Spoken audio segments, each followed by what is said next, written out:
आप सभी को नवरात्रि महापर्व की बहुत बहुत बधाइयाँ। राधे राधे एवरीवन, जय माता दी।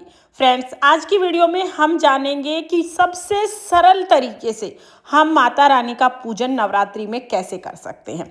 तो देखिए, अगर आप कलश स्थापना नहीं कर पाते हैं, अगर आप जवारे नहीं उगा पाते हैं, तो बहुत सरल तरीके से बहुत कम सामग्री के साथ भी आप पूजन कर सकते हैं।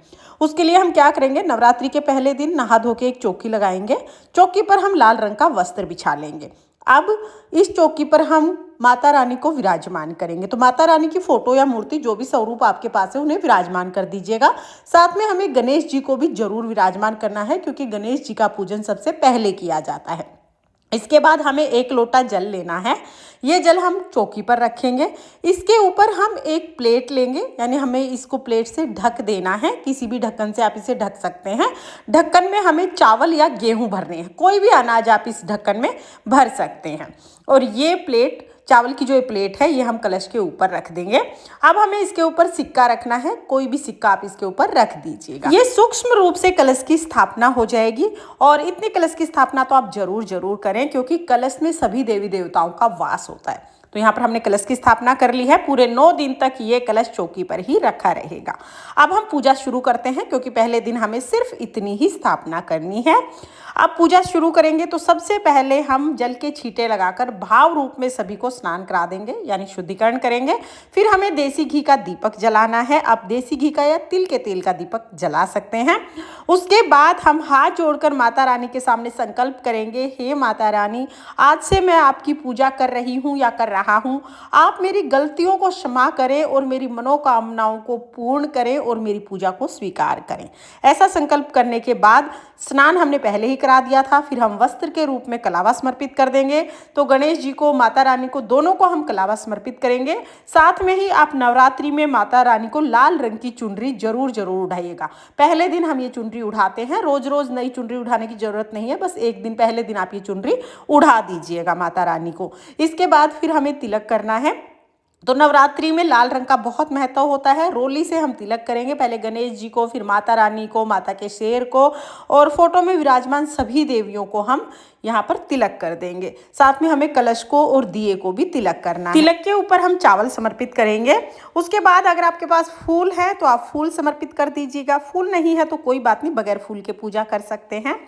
अब फूल समर्पित करने के बाद फिर हमें भोग समर्पित करना है। तो देखिए, आपके पास जो भी फल अवेलेबल है, आप उस फल का भोग लगा सकते हैं, या फिर आप पताशे का भोग लगा सकते हैं। मीठे का भोग लगाना जरूरी होता है। तो आपके पास पताशा है तो पताशे का भोग लगा दीजिए। पताशा नहीं है तो मिश्री का भोग लगा दीजिए। और कुछ भी ना हो तो आप चीनी का भोग लगा सकते हैं। तो यहाँ पर हम भोग लगा देंगे। और जब भी आप भोग लगाएं तो एक लोटा जल आप जरूर समर्पित कर दीजिएगा। तो यहाँ पर हम एक लोटा जल समर्पित कर देंगे।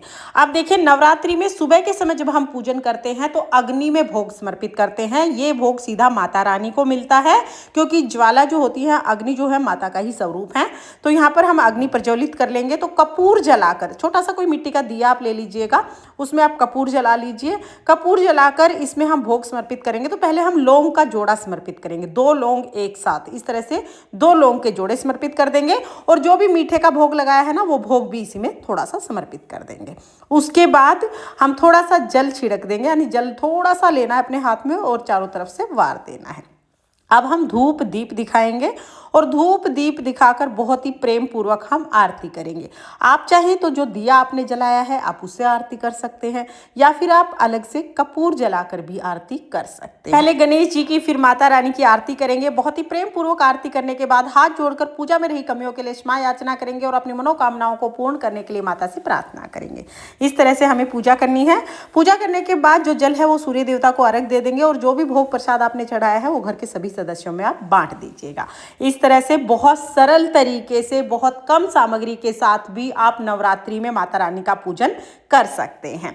जो कलश है पूरे 9 दिन तक यहीं पर चौकी पर ही रखा रहेगा। और नवरात्रि के पूरे 9 दिन में किसी भी एक दिन आप माता रानी को दक्षिणा जरूर चढ़ाइएगा। दक्षिणा एक बार ही चढ़ाई जाती है। तो इस तरह से बहुत कम सामग्री के साथ भी आप नवरात्रि में माता रानी का पूजन कर सकते हैं। तो देखिए, अगर आप जॉब करते हैं या आप अभी विद्यार्थी हैं, पढ़ रहे हैं, पूजा में ज्यादा समय नहीं लगा पाते हैं, तो आप बहुत सरल विधि से माता रानी का पूजन कर सकते हैं। तो जैसा कि मैंने आपको बताया, सुबह की पूजा में अग्नि में भोग समर्पित किया जाता है। शाम के समय हवन करने की जरूरत नहीं होती है। शाम के समय दीपक जलाकर और जो भोग है वो माता रानी के सामने हम रख देते हैं। तो फ्रेंड्स, आपको नवरात्रि पूजन की ये सरलतम विधि कैसी लगी कमेंट करके जरूर बताना। और अगर ये वीडियो आपको पसंद आई हो, वीडियो आपके लिए थोड़ी बहुत भी यूजफुल हो, तो प्लीज वीडियो को लाइक कर देना। और हम महिलाएं घर में तीज त्योहार कैसे करते हैं ये देखने के लिए मेरे चैनल को सब्सक्राइब कर लेना। माँ भगवती की कृपा आप पर सर्वदा बनी रहे, इसी कामना के साथ फिर मिलेंगे किसी और वीडियो में। तब तक के लिए जय माता दी, राधे राधे।